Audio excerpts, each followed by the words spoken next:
করছেন না, কোনো জোর করার দরকার নেই। যদি বলেন খুব ভালো, কোন পাড়া, হ্যাঁ হ্যাঁ সেটা উল্লেখ করতে পারো। আমাদের আর পাড়া নিয়ে আমরা কাজ করি, মানে আমাদের যখন ডেটা লাগবে আমরা তখন ভিলেজ হিসেবেই ওটাকে ট্রিট করি। তারপর দেখো বয়স আছে, বয়সটাকে আমরা কয়েকটা ভাগে ভাগ করেছি। 18 থেকে 30, 31 থেকে 45, 46 থেকে 60, 61 থেকে 75, অ্যাবভ 75। এই যে ক্যাটেগরাইজেশনটা করলাম এর পেছনেও কিন্তু কিছু কারণ রয়েছে যে কেন আমরা 18 থেকে 30ই করলাম। সে কারণগুলো কি সেটা আমরা পরে আলোচনা করব। হ্যাঁ, এডুকেশনাল কোয়ালিফিকেশন, অর্থাৎ তারা তাদের শিক্ষাগত যোগ্যতা কত।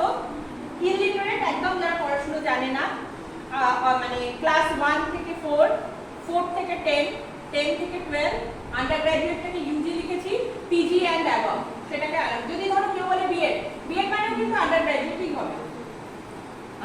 অকুপেশনের মধ্যে হোম মেকার, হোম মেকার মানে যারা বাড়িতে থেকে বাড়ির কাজ, বাড়িটা সামলান আর কি। সার্ভিস হোল্ডার মানে যারা চাকরি করে। বিজনেস পার্সন যারা ব্যবসা করে।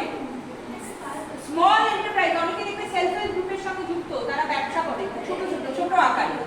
এগ্রিকালচারাল লেবার, ডোমেস্টিক হেল্প, অনেকে বাড়িতে গিয়ে তার কাজে সাহায্য করে। আরেকটা হচ্ছে কেউ হতে পারে স্টুডেন্ট, কারণ 18 থেকে আছে, 18 থেকে 21-25 অবধি স্টুডেন্টও আমরা পেতে পারি।